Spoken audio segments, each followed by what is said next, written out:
Ladies and gentlemen, children of all ages, welcome once again to another Friday session of the CryptoManiacs podcast. I'm John Go. That's Task. Task, I have an announcement, man. Are you ready for this? I know So, you're. what are you coming out of the closet? No. Okay, so I'll not save that that for enough. next week. Okay.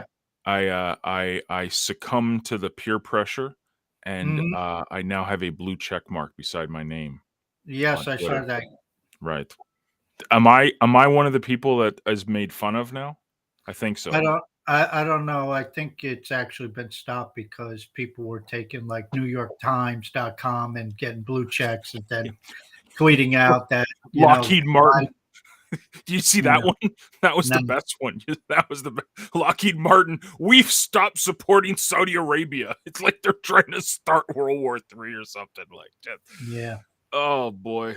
Oh, but yeah, it's so. I guess I've had my glory of a couple of days. Are they taking them away? Do you know, or is it? I don't know. I just heard it's been stopped, at least for new accounts, because what happened was people were setting up, like you said, Lockheed Martin, Yeah, misspelled or something like that, yeah, or yeah. Lockheed Martin USA or whatever, and then start trolling and older accounts. I don't know. Yeah.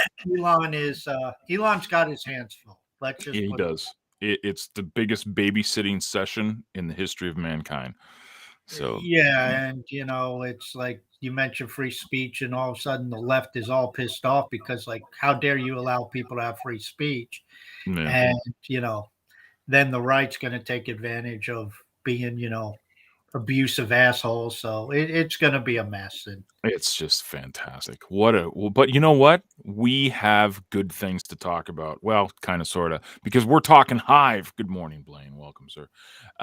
We're talking Hive, and it's the Q&A session. And it's funny that Blaine's here because he's one of the first questions. Are you ready to dive into these questions, Task? might as well. That's what Fridays are for. That's what Fridays are for. So the end is nigh. That was the name of the post I did because it's just been a gong show over the past 36 hours. But the most important question is Blaine wants to know, dear sirs, when Task app? Isn't that I put that under the category of rhetorical questions. I mean, look in the mirror, Mr. Jones. Who the hell's the one coding this thing?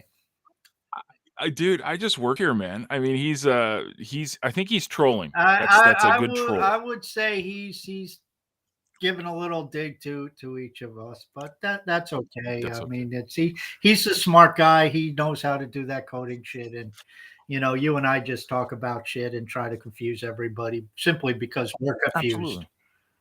I'm totally I wake up confused. Blaine, sir, soon. TM.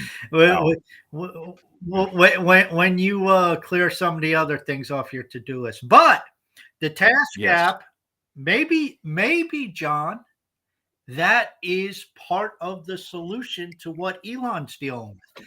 Everybody Maybe. flees Twitter and goes to the task app. That would be great. If we could just create the next big social media platform on the blockchain, that would be dandy. Yeah, But dear Sir Blaine, when soon is the official answer. Thank you for the question, Mr. Jones. Next up, got NFT BBG said, if the dominant sun are fueled by end of the world and go into zero messages, these are going to be bullish statements. Any comment on the urgent call of the Dutch central bank to all financial authorities all over the world to establish comprehensive international regulation? I'm referring to this link, and he shared something that was on bitcoin.com talking about the Dutch bank pounding the fist, saying everything needs to be regulated. Now, fair warning, there's a lot of FTX questions today, so I'm sure we will dive. That's where a lot of this stuff is coming from. But I don't know, man. Any comment on the urgent call from the Dutch central bank to regulate everything? yeah. Does anybody give a shit about the Dutch central bank? I mean, honestly, it's like, okay, write an article about the central bank of Paraguay. Who cares? The bottom line is, first off, they can call for all the regulation they want. It's like, you see how long it took the Republicans in 2017 and 2018 to pass a tax cut bill. Mm. For Republicans, that should take about 3 minutes, and it took them like almost 2 years. The Democrats have had full control in the United States of the House, the Senate, and the presidency, and they can't get much done in that regard either. So now you want to take this same concept and apply it globally to get everybody to agree. Right. It ain't going to happen. And you already have, with CBDCs are a prime example. You already have the Fed and the Bank of Japan have both come out and said, we're not for this yet, at least retail CBDCs. So two of the three biggest economy, the central banks behind them, have just said, we don't give a crap about this stuff. Nobody cares. We don't care. It has no use case. Now, politicians and bureaucrats have a different viewpoint. Elizabeth Warren sitting up there licking her chops for regulation. But the bottom line is, okay, the Dutch central bank says something. Do you think people in Brazil really give a crap? No. So if they have unified regulation, do you think El Salvador is going to adhere? You think Brazil is going to adhere? You think Venezuela is going to adhere? I guarantee you China and Russia aren't going along with the program. That's where, international coalitions, you're not going to get 100%. And the second you open it up to going somewhere where this could be done, well, then that's the second that there's a hole in the boat.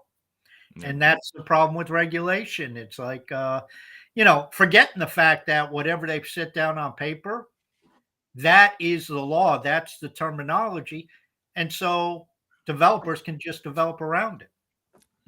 So I really don't see. I followed the euro dollar model and what the bank set up there. And if cryptocurrency follows that, that's outside the reach of any government, any central bank, and getting them to unify and go together as one. I find that to be completely impossible. And there is obviously a lot of FTX questions in today's show, and I didn't necessarily want to dive into it, but it kind of perfect to what you're saying here. All this regulation stuff, like, wasn't FTX, and again, I'm completely ignorant to it because I never had an account, never messed with it. That, like, you know me, I don't do the DeFi stuff, so I could care less. But wasn't FTX like in the pocketbooks and in bed with all of the regulation?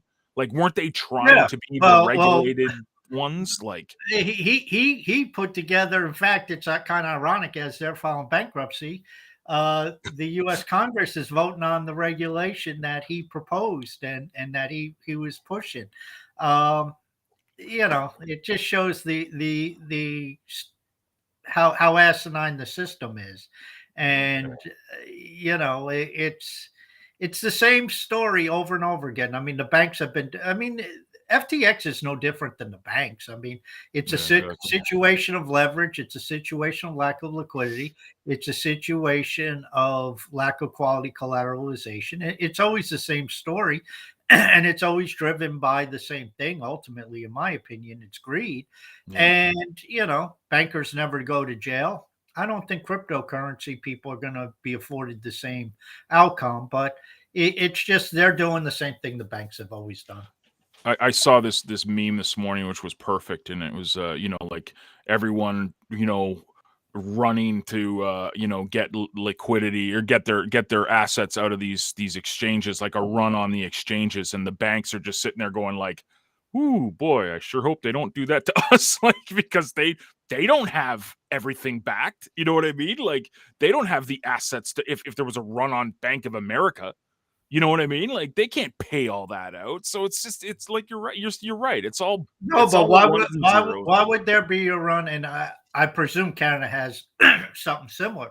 But why would there be a run on Bank of America? Because anything up to $250,000 is insured. So even if Bank of America goes under, if you have $250,000 in an account or less, you're covered. if you Yeah, have. we got that too up here. Yeah, Yeah. the So, deposit and insurance. Yeah. I think most of the developed world, the banking system has that. And, I'll go into this because it's going to be an article that I'm putting together, and it'll probably come up to when some of the other questions. So we'll get into it there. But there's certain things that people need to understand about money and the liability of money that Mm. obviously they do not get with FTX and crypto. There you go. Moving on, we got Yakingo. He said, let's leave the drama. And what is the high project that excites you the most for 2023? Task app. uh I don't know if that excites me the most. That I like that app. I think the problem is, and maybe you disagree with me, John. I think that app is gonna be rather nichey, but maybe I'm wrong. Maybe it's I'm looking at it the wrong way. Uh, Mm. the project, it's hard to say uh, because I don't know what's going on with a lot of them. I mean, I'm never going to bet against the Splinterlands people. So Mm. I can't say. I think you always have to be eternally optimistic about Splinterlands just because their track record. I like what's obviously going on, and if we had to narrow one down, I think Project Blank is high up on both John and mine's list because that I don't think is niche. That's a lot bigger. If they can get an app that really appeals to a broader scope of people, that could be phenomenal. Another one, and I know I'm not going with one, but this just is a difficulty, and it also shows what's going on. CyberX is getting close to rolling stuff out. That's a very, very interesting project. Even Mhm. though I'm not a gamer, I think it's a very interesting project, what's going on and taking place. Ragnarok's a little bit further down the scale, but I know Dan has big projects with that, or big plans with that project. So there's a lot of things, and then I don't really know what's going on with things like Half, which is kind of plumbing, so it's not all that interesting. But sometimes that all that not interesting stuff Right. is very important. So, I mean, there's just a lot of stuff on Hive to sink your teeth into. Speak Network is another one that's proceeding forward. I mean, Disregard had an article out this week. So did ActiFit. We had McFarhat on Tuesday, and I guess it was when was the article? Wednesday or Thursday. That API server that he mentioned on air, they went live with it. Mhm. Deathwing opened up a US based uh, server. He had one over in either Europe or Asia, and now he expanded that. And so we keep getting more stuff, more infrastructure added, and that's pretty cool. And again, in this era with what we've seen over the last year, maybe I sound like a broken record here, but it's the proverbial centralized versus decentralized. And the more API servers we have, the more stuff we have open up, the more of this stuff that's taking place, the more we spread things out and the greater the resiliency of the ecosystem. And Mm. that's very important looking at this Celsius stuff, looking at FTX. BlockFi evidently may be in trouble next because they're shutting down uh, withdrawals. So, I mean, it's just a mess. Yeah. Um, yeah, it's pretty bad. Something a little sneaky that might have flown under the radar, not necessarily in the Splinterlands community, but Hive as general. The Genesis League Sports airdrop started a couple weeks ago, which was very similar to the SPS, but you can now stake, which has got everyone very excited today. So 2023 will see the launch of Genesis League Sports, uh, Yeah. their football game, soccer game. So that's exciting too. Just a little side note. I had to get some Splinterlands propaganda in as Well, well. Dev and Press. again, I mean that's a prime example. I mean, I'm not going to bet against those guys. I don't really Yeah. follow the Genesis project very closely. I mean, hell, I don't follow Splinterlands very closely, but I'm not going to bet against them. And Yeah. you're right, that could be a major boom in 2023. I mean, that's the cool thing. It's hard to pinpoint this down. I'll give you guys a pat in the back because I know some of what you're working on with CTP, and maybe you guys have some breakthrough stuff. It's hard to tell, but Mhm. that's where you keep going in the continual development. And it's like sometimes it's a breakthrough one thing and it goes huge and goes viral and gets large, or other times it's just a continual process of adding to the plate, like CTP is, Yep. where all of a sudden maybe people wake up around June, July of next year and say, "Holy shit! Look at all the offering that's here." You just don't know. True, true.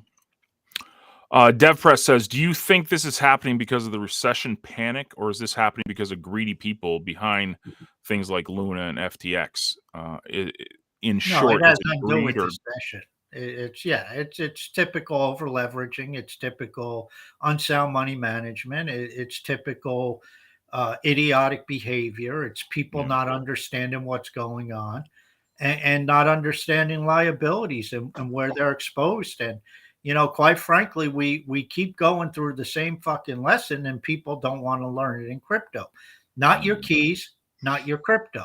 It started in Mount Gox. What was that? 9 years ago or yeah, whatever, 8 years ago, a decade and ago, it right? continued Yeah, right into the bankruptcy this morning. Unfortunately, next year we're going to be talking about something else where people got caught with their pants down because they wanted to take the easy path.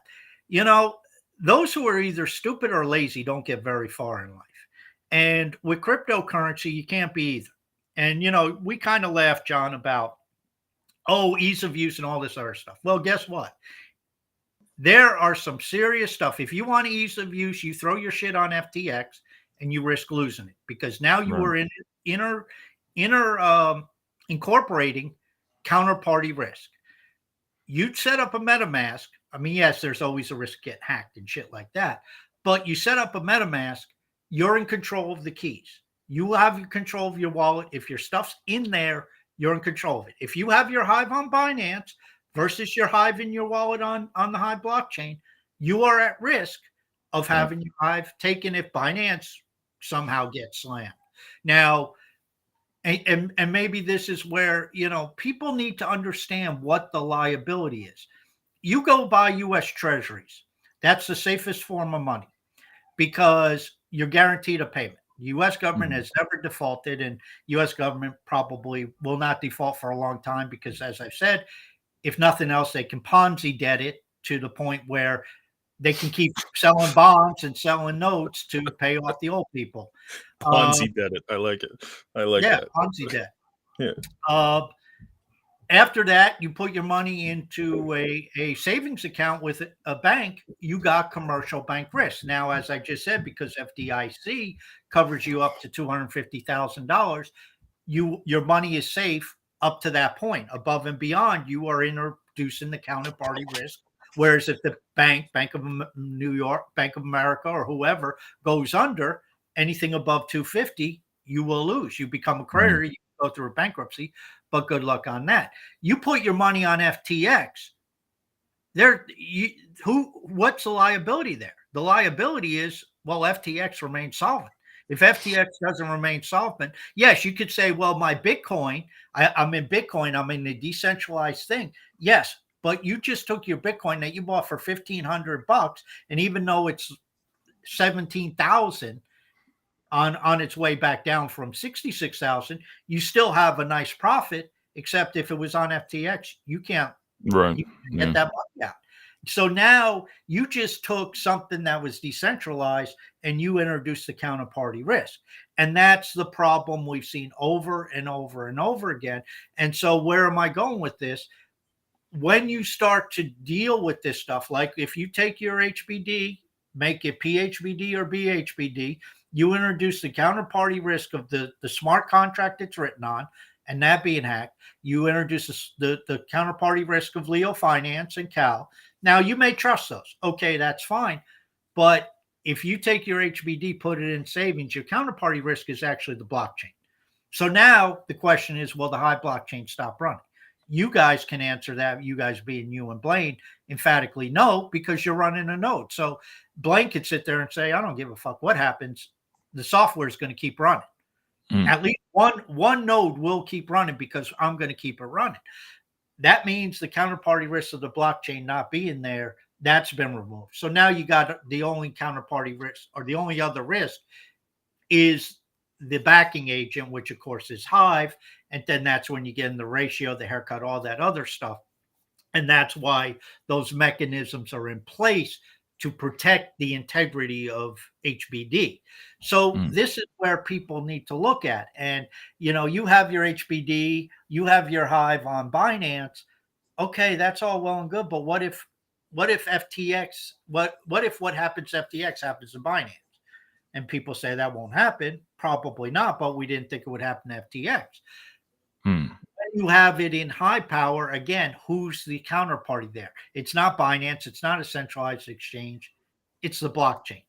That's a much different level. That's where your liability is. And that's what people need to understand. Who is always on the other side of your money? Who is the liability, i.e., who's on the balance sheet that they owe to pay you back? And you start getting into banks in like Nigeria, you get into banks in Venezuela. Well, that's probably not a place I'd put my money because of the counterparty risk. They could just take it and say, "Oh, sorry, it was never here. You didn't have any money here." You get into some of these bonds from some of these countries. I mean, who wants Venezuelan bonds? And that's in fact why the New York banks aren't buying European bonds. They're not touching it because they don't want the counterparty risk. They say, you people are a mess. That's what people need to look at. So in crypto, we drive it home simply: not your keys, not your coins, not your crypto, however you want to say it. You always have to ask who's on the other side. So it's all well and good. And I'm not citing Cal at all, but Cal goes out there and talks about 40% return on HBD. Okay, great. On BHBD.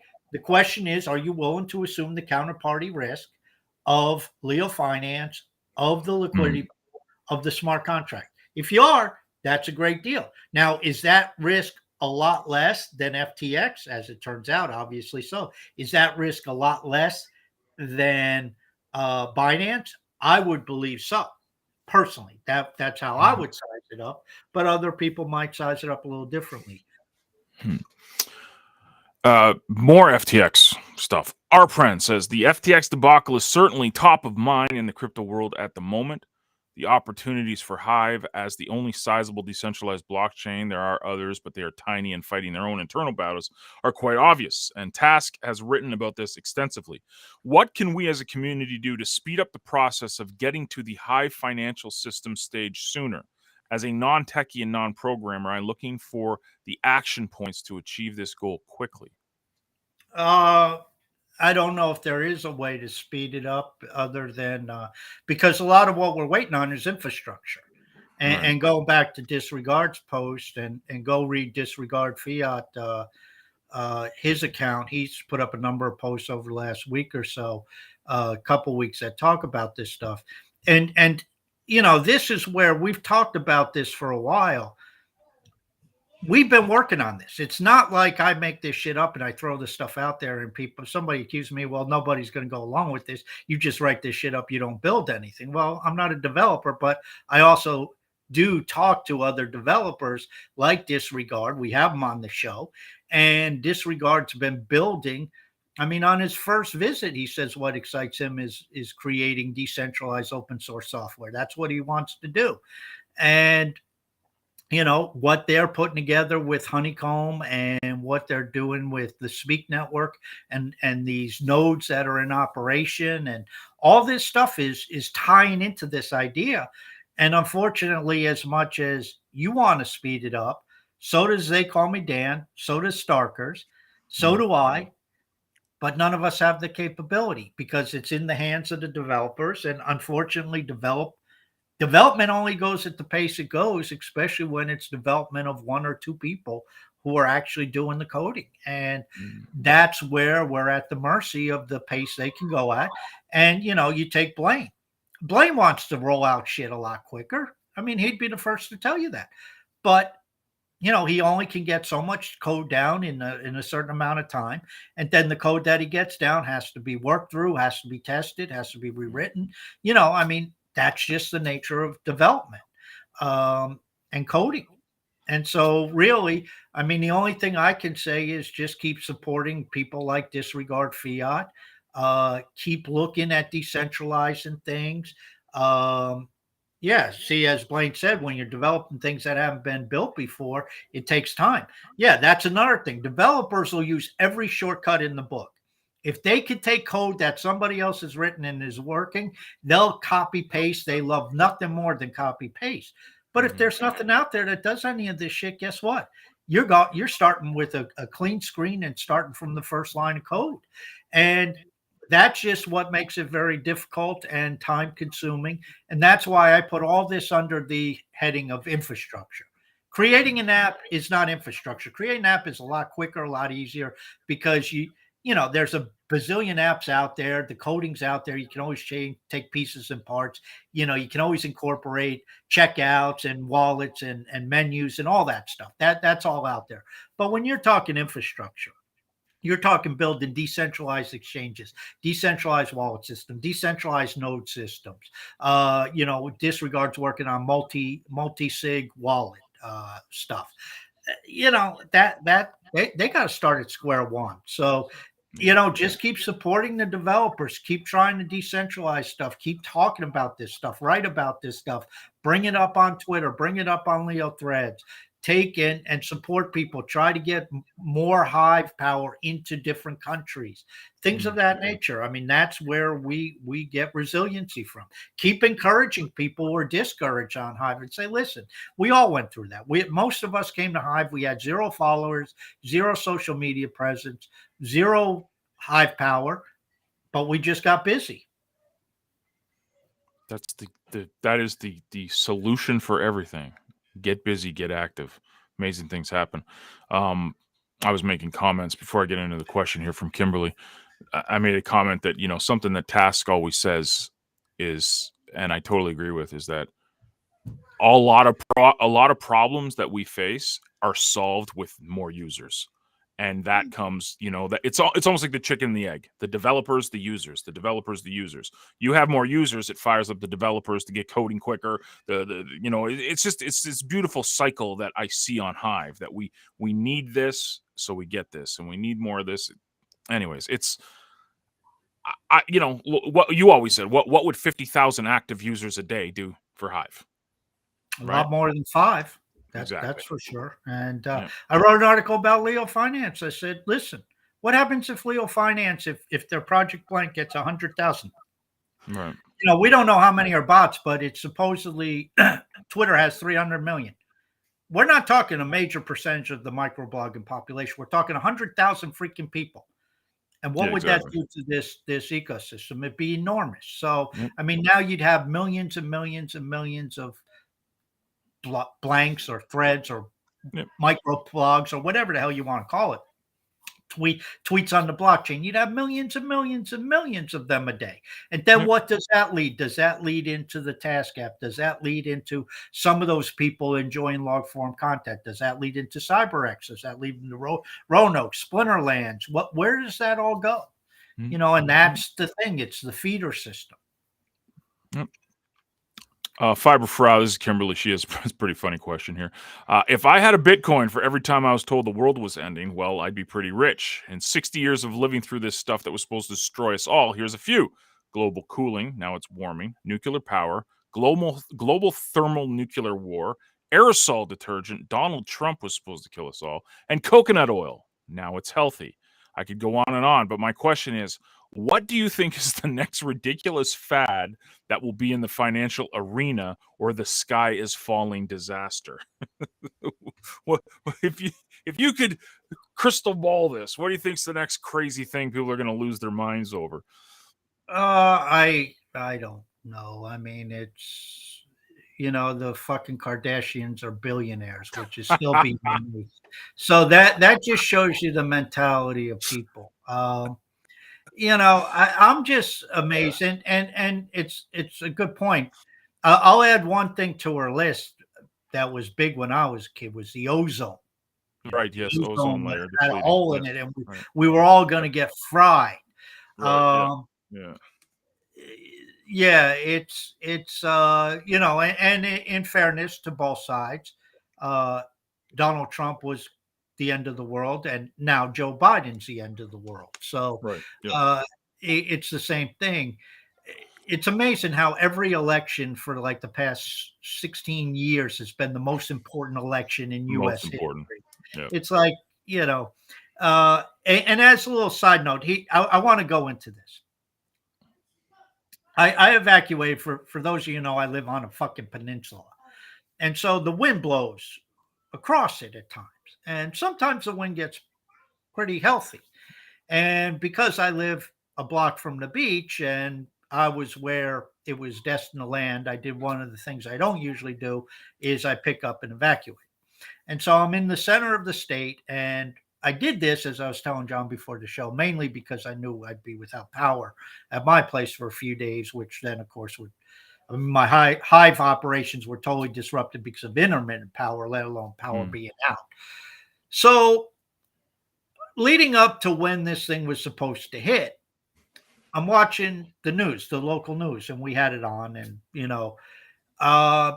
and it's something interesting. And I'm surprised anybody even pays attention to the news. And I'm not saying this is a political statement, but you got to be a freaking moron. And this isn't going into politics. This is going into weather. But you had on these news stations, because we kept flipping to a couple of different stations, there was a restroom. It was connected to a county building right by the beach, and they've had a lot of beach erosion in the last hurricane. Well, this restroom kind of toppled over and, major damage. Well, guess what? There were also along that stretch of beaches, there were houses that built up pretty good, but the seawall was busted out 6 weeks ago. So there was a lot of beach erosion, and a couple of the houses ended up falling into the ocean. They just collapsed because all the sand underneath them was pulled out. Well, when you go to these different stations, guess where all these reporters from these different stations are? They're all at the same damn place. So if you're watching this, you think the whole damn state was falling into the ocean. Yeah, but they're it's all at the same one block. beach. Yeah, they're all Right. in the Yeah. same block. Mm. And, they were talking about how horrific this was. And, even in the county that I'm in, which that was ground zero for where this hit, the governor gave somebody from the governor's office yesterday stood up and they gave like an accounting of the utility of the power. And they said 25% of that count of the county I live in was without power. And that's a lot. And that was by far the highest. And the county just to the south of us was like 15%, and then on and on. And I'm like, but you realize 75% of the people still had power through all of this. So yeah, 25% is high and they'll get it back on, but 75% were unaffected. Now, being where I am, I knew I got zapped, and sure shit, I go online, I was zapped. But my point of all of this is how they harbor hole all this shit. They harbor hole it to the negative, and that it's always gloom and doom and how all this shit's going to end. And I've seen over the years all this stuff where, it's the end of the world, and it's not. And, oh, this recession's coming, unemployment's going to skyrocket. And in the United States, unemployment has skyrocketed and I think in 2008, we got to like 10%. But guess what? 90% of the people still had their damn job. 10% lost it. And it's the old saying, I mean, if you lose your job, it's not a recession. You're in a depression. I mean, it's awful. And it's the same thing with this. I don't give a crap about this FTX. Why? Because I have no money there. Now, Mike Novogratz, he's real concerned because his fund had like $170 million in there, 140 million. Well, guess what? He just got his ass burned. Now he may get it back in bankruptcy, but he has to go and fight for it. He has liquidity issues himself now. I mean, Genesis is going to cover it and they move money around. But the point being, and going back to the question here, when people focus on this doom and gloom, yes, occasionally these doom and gloomers are right. Yes, economic cycles, business cycles, recessions happen, bad stuff happens. But if that's all you focus on, it's like Peter Schiff. Why do I think he's a fucking clown? Because you go online, there's CNBC videos from 2010, 2011. He said, gold's going to 5,000. The stock market's going to crash. Well, guess what? Since 2011, the stock market went on the biggest bull run in the history of the stock market. And gold has basically been flat since 2012. Actually, it's down. It was like 1900 in 2012, and it's like 1750 or 1650 now. This is the problem when you listen to these people. So that's why we say do your own research in cryptocurrency. Look for those projects that you believe in, that are developing, that are going to have long-term positive implications. And don't go for the quick buck. Don't Right. go for the Lambos and the moons. I mean, if you want to take a little gambling money, a little spec money, and go buy a meme token and say, okay, this is going to be 100%, like John spent $50 on Space Coin or whatever the hell you and Blaine bought. That was Blaine, dude. Blaine with his whatever coin. I can't even remember. That's Yeah. totally Blaine. I But take no. I mean, you rolled the dice for $50. You were looking for a 10 or 100x. Safe Moon. That was Safe it. Moon. You went to zero. So yeah, totally whatever. went to zero. Yeah. But you didn't put your life savings into it. And Yeah, I think it was $50. Yeah, it was $50. You don't, in the grand scheme of things, it was fun, and it gives you it allows you to constantly attack Blaine, and it only costs you $50. So that was worth $50 to you to yell at Blaine for the next 32 years. Oh yeah, he owes me 50. Yeah. Good luck collecting on that one. Yeah, exactly. But that's the point. The gloom and doomers are always going to try to trigger the fear, and the media does that, whether it's the mainstream media, the financial media, CNBC, Bloomberg, all those jackasses. Ignore them. Yep. Look for those people who understand what's going on and who are saying, be careful. I mean, I'm not saying anything's the end of the world. FTX going down sucks. That means the crypto market's going to be probably in rough shape for a little while. I mean, that's just the way it is. I'm not going to be doom and gloom, but I'm also not going to paint a rosy picture and say, oh, well, this is wonderful news. It's not. But we'll get through this. Crypto's not dying. Your Hive's going to do well, and who knows, your HBD may actually hold up better. This is actually a really good question. John Bestart, who's on the road right now, he's on a road trip, but let's see what he says. Can you explain what burning tokens means and how that affects the tokenomics? Burning awesome. Burning tokens simply is typically sending the tokens to an account, and it's typically at null or something like that. And no one has the keys to it. And nobody has the keys. So basically what they do is Leo will send, whatever, let's say 5,000 Leo. They'll send that to at null. I mean, you could do that. You could do that with Hive. You could do it because sometimes what happens is you do certain things and the beneficiary of the payouts it'll pay out to the null account. And what that does is that in theory reduces the supply. But see, this gets into my philosophy, and I've mentioned this on the show before. People look at cryptocurrency trying to make it a medium of exchange when they should look at it as a representation of value on the project. And at that case, burning tokens may or may not make some sense. But burning tokens as a medium of exchange is stupid. Why do you burn money? And burning tokens, if you're building value, is a very dumb idea. And people say, well, it reduces the inflation. Who gives a shit about the inflation? I mean, if you have a token that the inflation is 10%, but the value of the project that it represents is going up 125%, what do you give a crap? I mean, it's like, well, should Tesla do stock buybacks? Yeah, maybe Tesla can take its money, do stock buybacks, and that helps the shareholders. But I'd much rather if Tesla can put its money into a new plant and increase the stock price by 75%, that's much more desirable. Now, if they do a stock buyback, that option may not be desirable. So that's really where everybody gets these tokenomics, in my opinion, screwed up. And everybody says, well, we're doing burns. Oh, well, that's all well and good. But guess what? Your token's still worth nothing. So, you can burn every token but the one, and it's still worth zero because you have nothing to your project. And I think that's, again, people getting lazy and people not actually building stuff. Listen, CTP could do all the token burns they want. CTP would be a dead project if you're doing all the token burns you want, if you're not doing anything to develop, grow, and create interest in the ecosystem.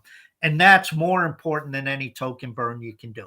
Yeah, if you have asinine tokenomics, okay, maybe you have to burn, 60% of your tokens, because when you set it up on paper, it's like, well, shit, we didn't need 600 trillion tokens. Okay, so we'll burn, 500 trillion of them.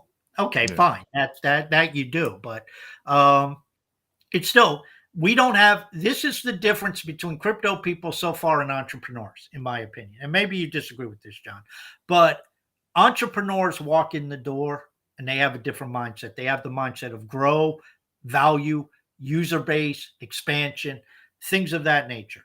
People who are messing around with the tokenomics, it's like they don't think like that. They're just like, oh, well, we got too many tokens. And so if we reduce the amount, this should send the price up.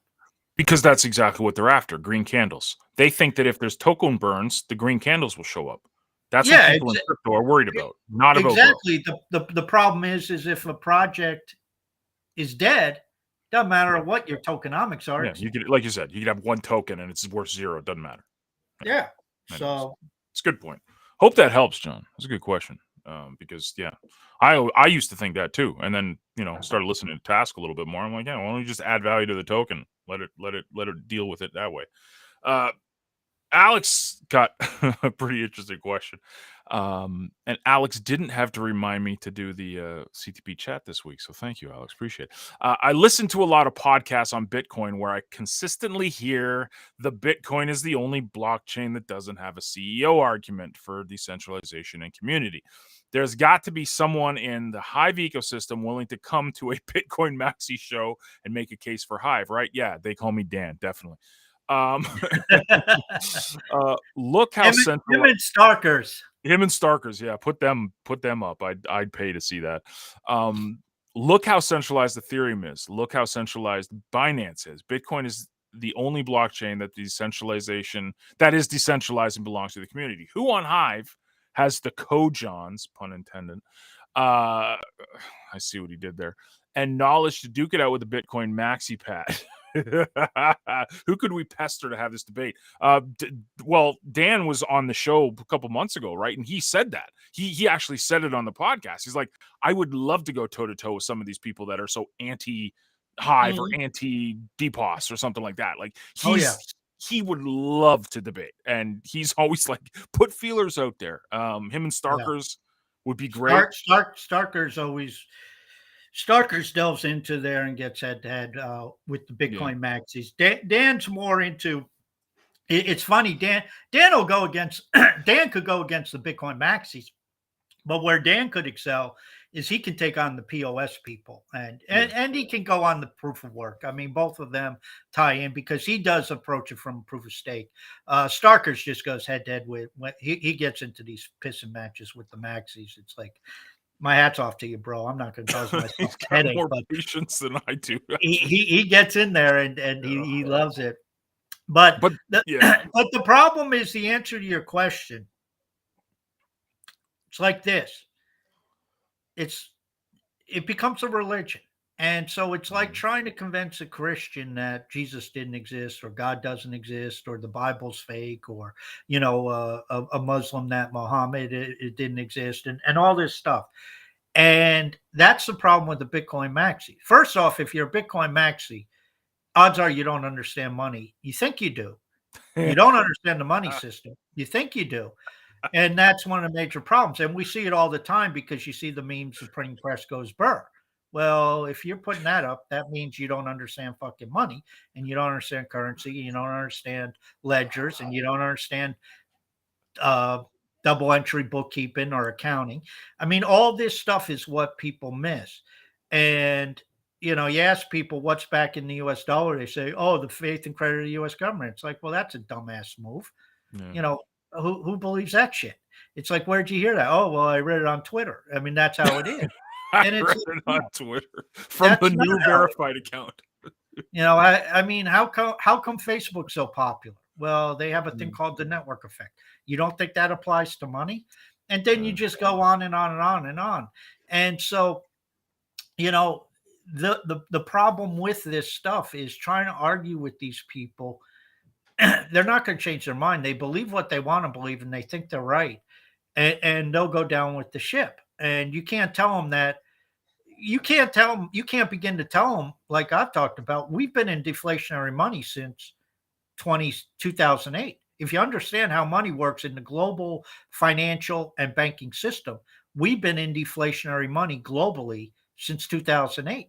And we see the results of that. Shitty growth rates, recession coming up. A lot of bad stuff is happening. And this is what Bitcoin maxis think is a great thing, because it's like, oh, well, if everything was priced in Satoshi and we only had Bitcoin, everything would be great. It's like, no, you fools, everything would collapse. How would you like to go sell your house, John, that you bought last year, and it'd be worth 30% less than you bought it for? So you have to pay 30% at closing to get out from under your house. How would you like your business to be consistently making less and less money? Well, what the fuck do you think is going to happen with deflationary money? If there's more people, you're not going to have economic growth, because, where does the money go? Doesn't spread around. Everybody has to get less by definition. So, that's the problem with this. And, a lot of what I say is heresy to the libertarians. They don't believe it for a second. It's heresy to the gold bugs. They don't believe it. But why have the gold bugs been dead wrong for the 30 years I've been arguing with them? Because they're dead wrong. Their shit doesn't hold water because they operate under misconceptions monetarily and financially. And that's what the Bitcoin maxis do. Now, I'm not saying Bitcoin's not a decent buy long term. I mean, who knows? Markets could go, up. I don't dispel the fact that gold could go from 1,600 to 3,000. Sure, the market could do that. I don't think this is going to happen, but the market could push oil to $170, $180 a barrel.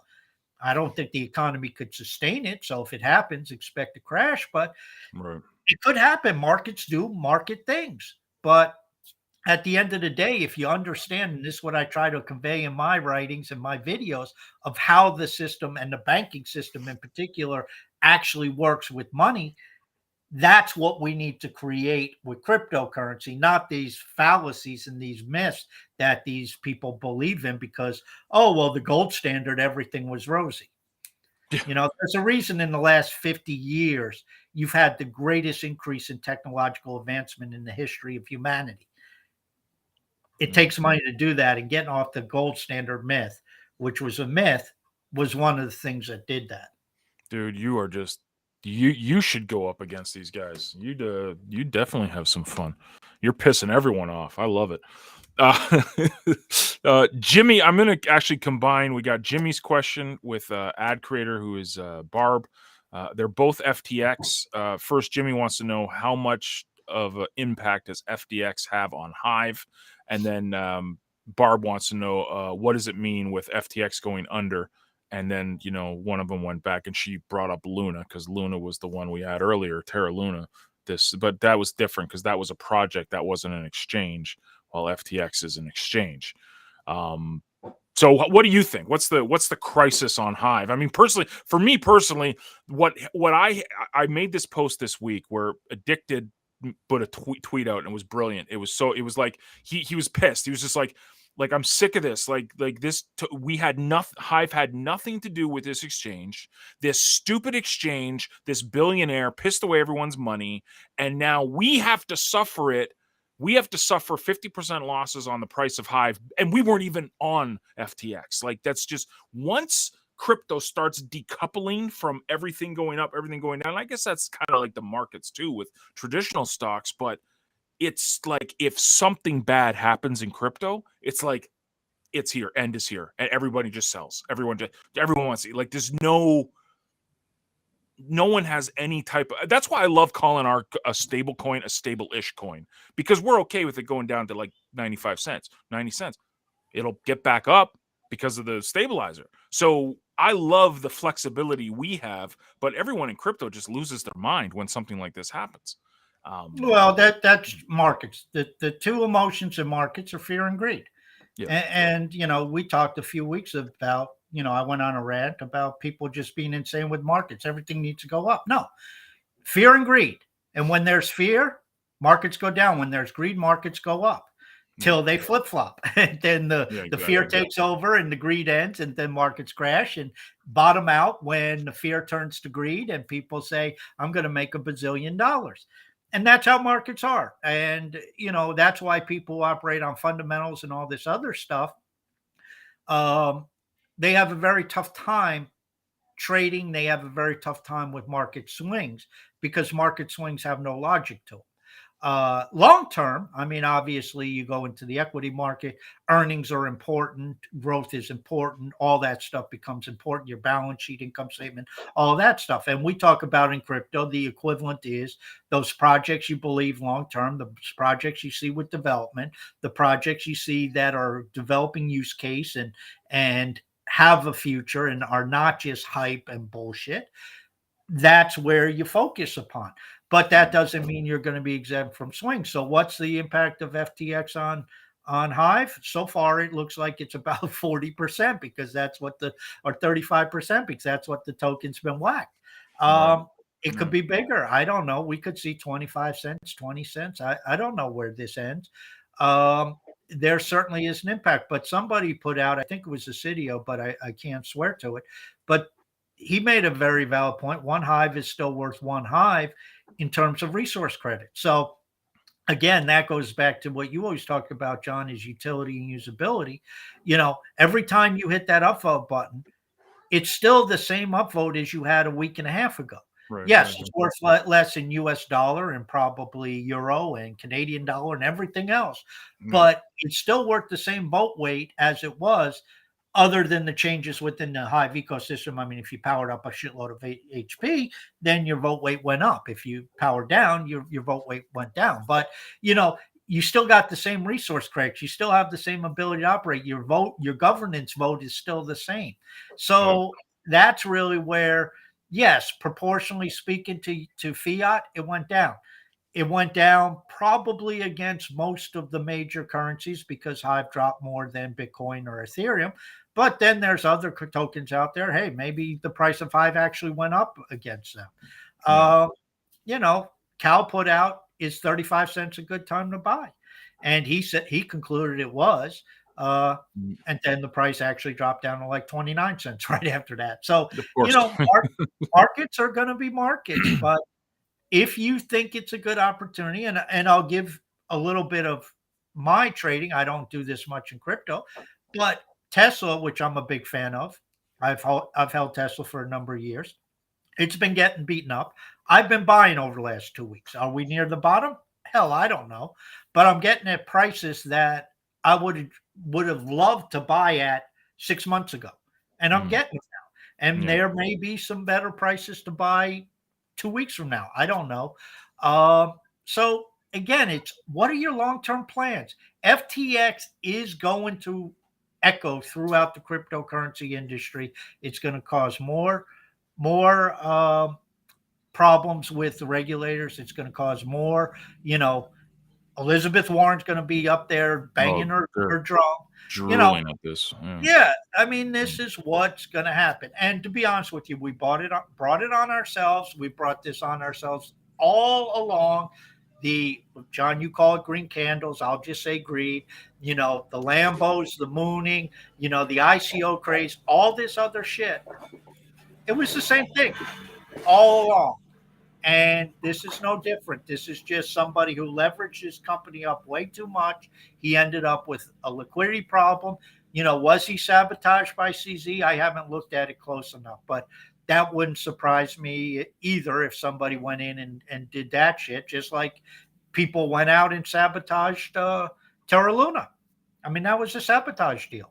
But the opportunity to destroy it was there. They did not have safety nets and protocols in place to protect it. Hive does with HBD. Could we use more? Certainly. We always could use more. I write about this. And, whether you decide to build more in the code or you build resiliency through decentralization, through derivatives, through expansion, through use case, through all this other stuff. I mean, we got to focus on all of it. And that's the process. Yep. So this FTX is not going to go away anytime soon. They're going to milk this for sure. That's the first thing I thought when I saw it. Like, because again, I don't have any exposure to FTX, but I was just like, the regulators are just going to drool at this.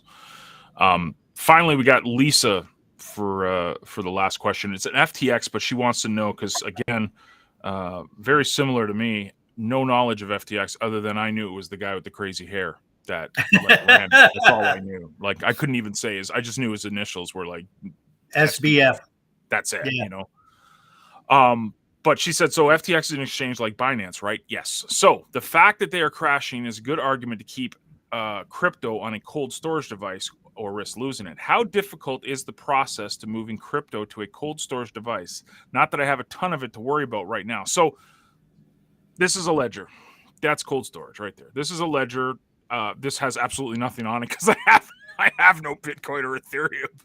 But if I was into it, I would just keep it here. My keys would be here. That's it. Easy peasy. It's the best way. I mean, technically, I think the most secure way is paper wallets, right? Would you agree? Like paper wallets is like the be all end all. But you're limited to what you can do with paper wallets. Right. And I actually have some of my Bitcoin in a paper wallet, and I, for the life of me, don't even know how I'm going to get it out. There you go. I'll have to Google search how to get it out. But here's the deal. Was it Lisa who asked this? Lisa, yep. Yeah. Okay. Keep in mind your crypto doesn't go anywhere. Right. Crypto it's always on doesn't the move. blockchain. Yeah. It's always on the blockchain. Yeah. It's just moving numbers around from address to address. That's actually, it's not even a wallet. It's just address to address. So what it is it's all about the keys. Who has access? That's why I said not your keys, not your crypto. So when I take my crypto and I put it on a Binance, let's say I move something from Hive to Binance. I move it out of Taskmaster 4450.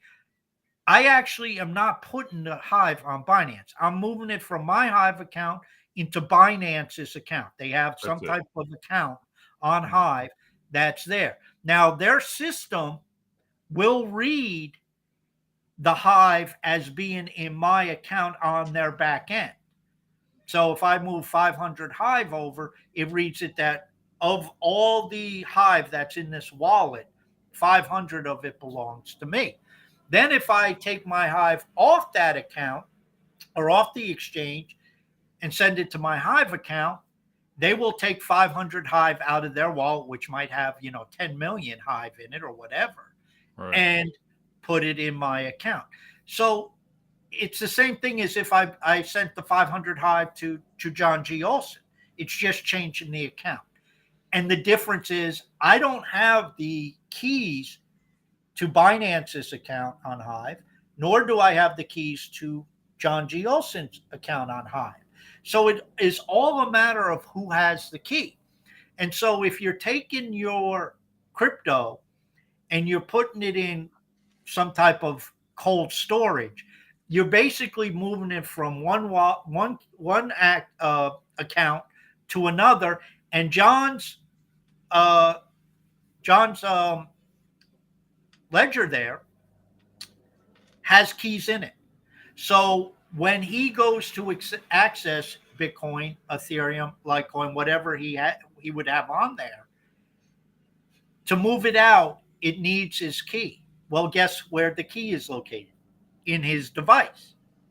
So nobody can get at it unless they can access that key, which not only do they need the private key to that, to like that Litecoin wallet or to that Bitcoin wallet, they're also going to need whatever code he set up on there to get into the device itself.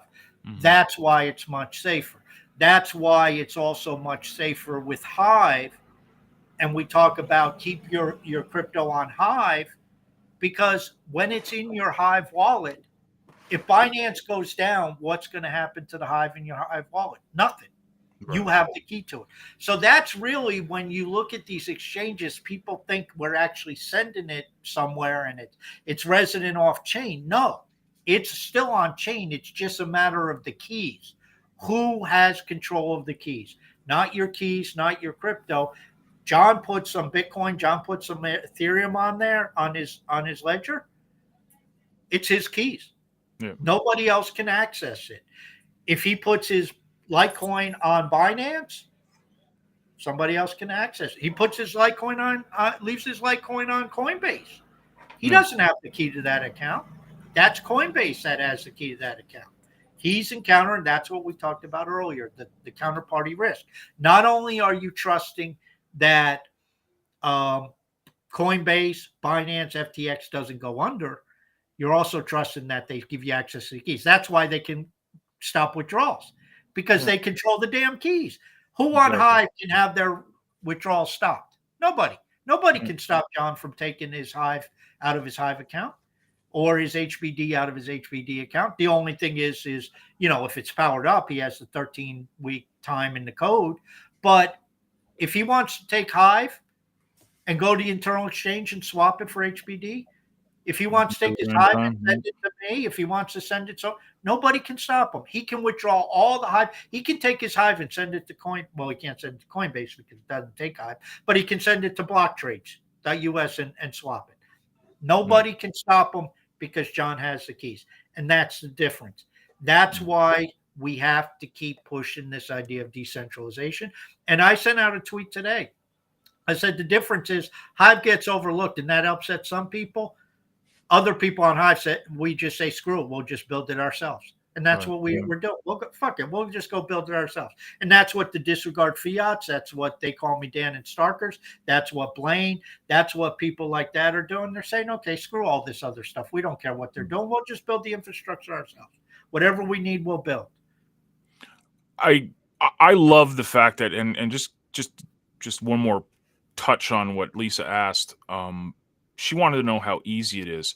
The ledger's pretty easy. I mean, you plug it into your computer. It pops up. It's pretty straightforward, but it's still simpler to have your crypto Hive on Hive.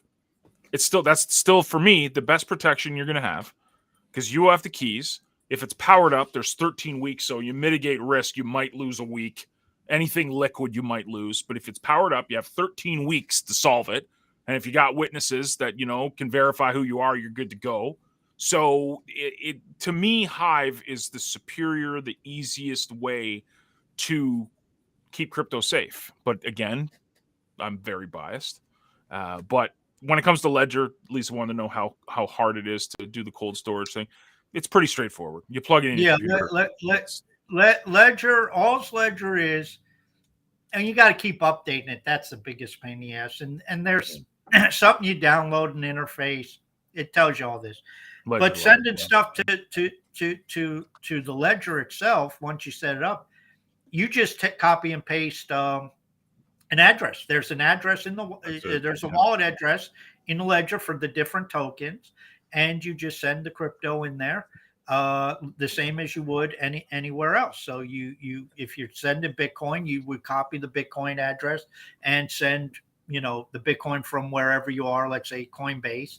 You just put the destination for your ledger, and then you got to passcode your ledger. When you set it up, it'll tell you put in a 8 or 10 digit code that you set up so you can remember, and you write that down and keep it with your safe keys, and that's it. And then when you want to send the stuff back out, let's say you like the price of Ethereum, you want to sell it for something else, you send it back to Coinbase or Binance or wherever. You just go in Ledger and get your Binance account that you're sending to or address, and that's it. Always, Lisa, just always remember, keep in mind, all this stuff is on blockchain, no matter where it is. So with Bitcoin, you always send it from one Bitcoin address to another.